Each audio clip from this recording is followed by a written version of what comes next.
Bismillahirrahmanirrahim. Assalamualaikum warahmatullahi wabarakatuh. Saya Farid Abdul Rahman dari kelas PAI 16 PPG gelombang 2 UIN Syarif Hidayatullah Jakarta Daljab 2021. Di sini saya membuat video pembelajaran untuk memenuhi tugas ke-9 dari Lokakarya, yang mana dalam video pembelajaran ini saya membuat materi untuk kelas 11 SLTA, yaitu kepedulian terhadap jenazah.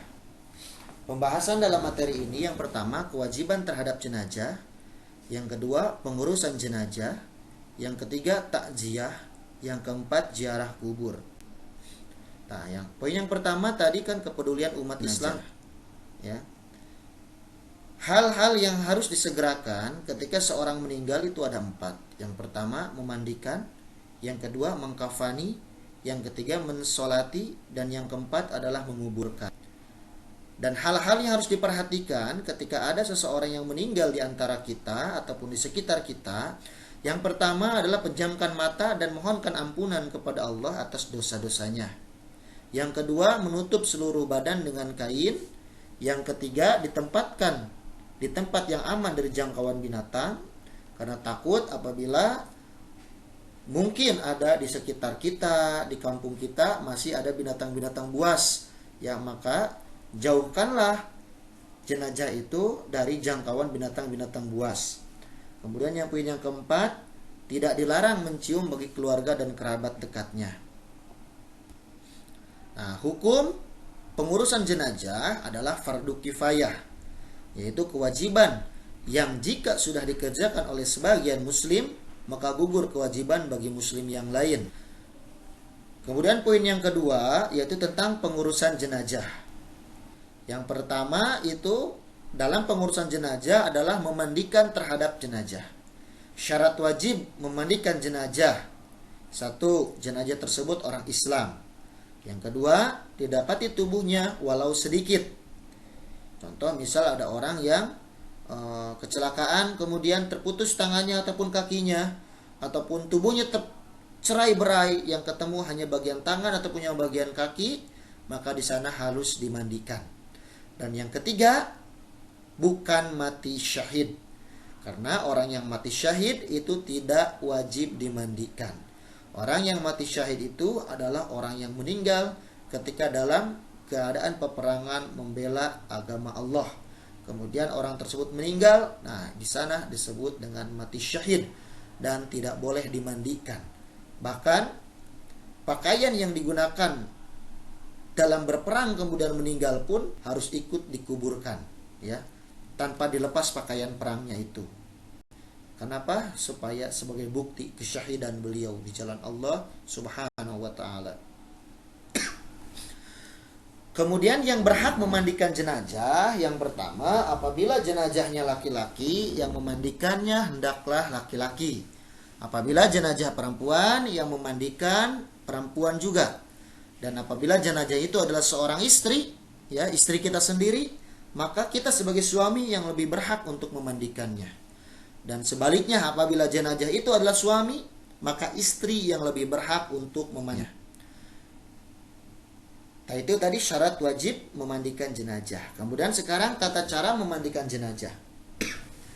Yang pertama, tempatkan jenazah di tempat yang tertutup supaya tidak terlihat auratnya oleh orang lain, ya. Kemudian yang kedua, letakkan jenazah di tempat yang tinggi agar kita lebih nyaman dalam memandikan jenazahnya. Yang ketiga, pakaikan kain basahan untuk menutupi auratnya. Karena ketika kita memandikan jenazah, ya, kita tidak boleh langsung secara terang-terangan dan terbuka melihat auratnya dengan sengaja, ya. Maka harus ada kain basahan yang menutupinya. Yang keempat, jenazah didudukkan atau disandarkan pada sesuatu. Yang kelima, membersihkan mulut dan gigi jenazah. Yang keenam, membersihkan semua kotoran dan najis. Jadi dibersihkan setiap tempat yang berpotensi mengeluarkan kotoran seperti kubur dan dubur. Kemudian liang-liang lainnya, lubang-lubang lainnya yang ada dalam tubuh jenazah tersebut dibersihkan dengan sebersih-bersihnya. Kemudian poin yang ketujuh, mewudukkan jenazah. Kemudian poin yang kedelapan, membasuh seluruh badan. Poin yang ke-9, disunahkan membasuh 3 kali basuhan. Berarti tadi ya mengenai kain kapan itu, jadi jenazah laki-laki itu 3 helai kain kapan dan jenazah perempuan helai kain kapan. Nah, setelah dipotong, kemudian buatlah dari kain kapan yang tersisa, yaitu 8 tali. Baju, sarung, sorban ataupun kerudung, dan cawat. Ya. Kemudian yang keempat, posisikan 7 tali pada bagian atas, kemudian pada bagian kepala, pada bagian leher, di bawah lengan, di bagian pantat, lutut, di pergelangan kaki, dan di bagian bawah kaki. Dan 1 tali pasangkan pada cawat, ya, supaya tidak lepas itu cawatnya. Kemudian yang kelima, letakkan kain tiap helai. Kemudian taburkan kapur barus, ya, di atas tali yang sudah diposisikan. Poin yang keenam, letakkan sorban atau kerudung, kemudian baju, sarung, dan cawat.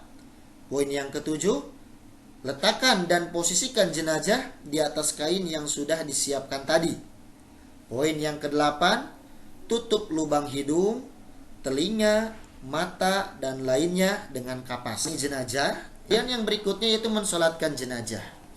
Syarat jenazah yang akan disolati, yang pertama, suci badan, tempat, dan pakaian. Ya, karena tadi sudah dimandikan terlebih dahulu, kecuali orang yang mati syahid. Yang kedua, sudah dimandikan dan dikafani. Yang ketiga, jenazah berada di depan orang yang menyolatkan. Tata cara niat sholat jenazah, apabila jenazahnya laki-laki, maka niatnya usolli ala hadzal mayyiti arba'at takbiratin fardhu kifayatin imaman atau ma'muman lillahi ta'ala. Tergantung kita jadi imam ataupun jadi makmum. Apabila kita jadi imam, maka gunakan kata imaman. Apabila kita jadi makmum, gunakan kata makmuman. Apabila jenazahnya perempuan, maka niat yang diucapkan usolli ala hadhil mayyitati arba'at takbiratin fardhu kifayatin imaman lillahi ta'ala. Apabila posisinya jadi imam. Apabila posisinya jadi makmum, usolli ala hadhil mayyitati arba'at takbiratin fardhu kifayatin ma'muman lillahi ta'ala. Itu niat ketika kita mau melaksanakan sholat jenazah. Seperti contoh, Allahumma gfir lahum warhamhum wa'afihi wa'fu anhum, ya. Allahumma gfir lahunna warhamhunna wa'afihi wa'fu ahunna. Nah, itu apabila untuk seorang wanita. Nah, kemudian setelah disolati, maka jenazah haruslah segera dikuburkan. Anjuran menguburkan jenazah, yang pertama, dianjurkan agar jenazah segera dikuburkan. Yang kedua, menguburkan pada waktu siang hari. Yang ketiga, meluaskan lubang kubur, ya. Lubang kubur, tadi lubang kubur tersebut ada yang namanya liang lahat, ya, tempat untuk menaruh jenazah.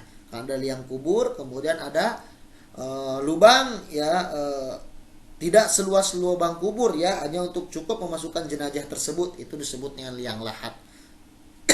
Kemudian setelah itu membacakan doa saat meletakkan jenazah. Bismillahi wa ala millatir rasulillah, itu kira-kira doanya, ya. Kemudian larangan memperindah kuburan, cukup aja dengan batu nisan, kemudian dengan batu-batu yang melingkari kuburan tersebut agar menandakan bahwasanya tanah itu adalah tanah kuburan. Kemudian yang berikutnya, ahli waris atau keluarga hendaklah menjadi penjamin atau menyelesaikan hutang-hutang si mayit jika ada, ya. Jika jenazah tersebut masih punya hutang piutang, maka wajiblah bagi ahli waris ataupun keluarga untuk melunasi hutang piutangnya. Nah, itu ya tadi yang kedua, materi tentang kepedulian terhadap jenazah, yaitu tentang pengurusan jenazah. Masuk materi yang ketiga, yaitu tentang takziah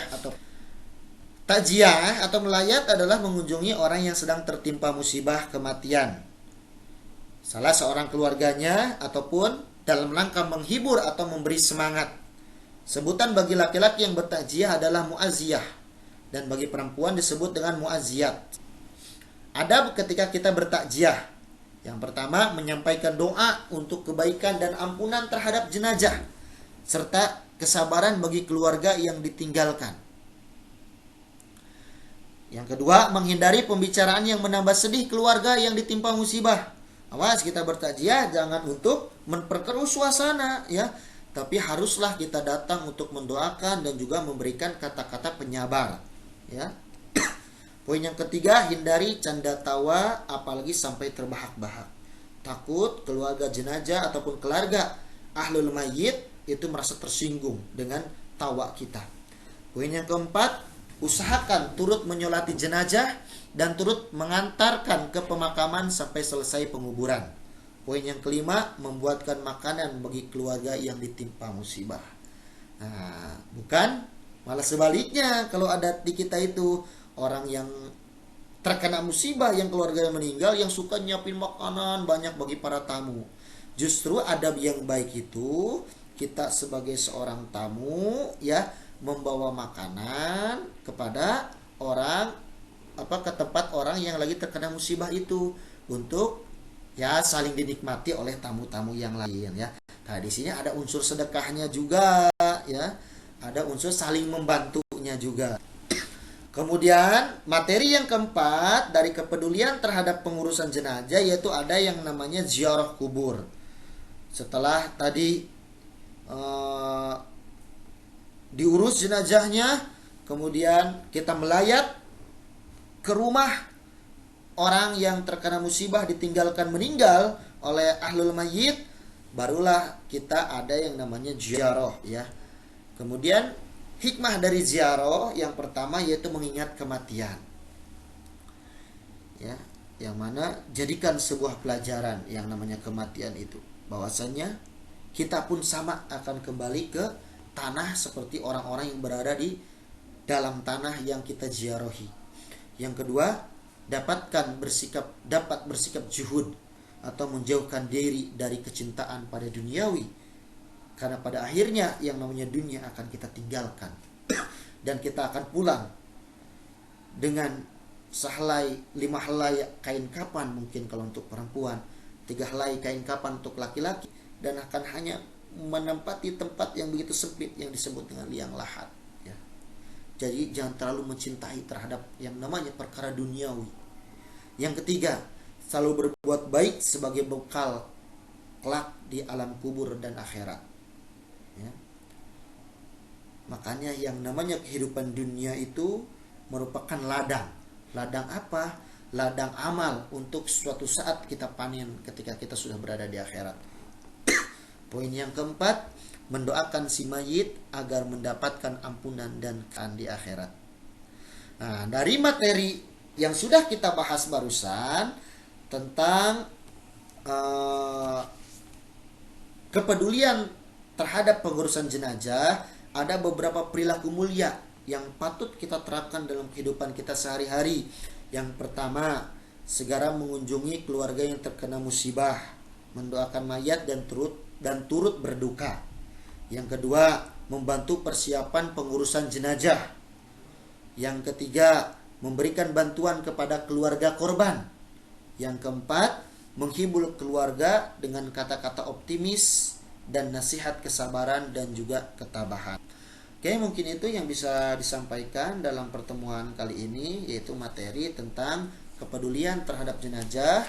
Terima kasih atas perhatiannya, semoga bermanfaat dan berkah. Subhanakallahumma wa bihamdika asyhadu an la ilaha illa anta astaghfiruka wa atubu ilaik. Wassalamualaikum warahmatullahi wabarakatuh.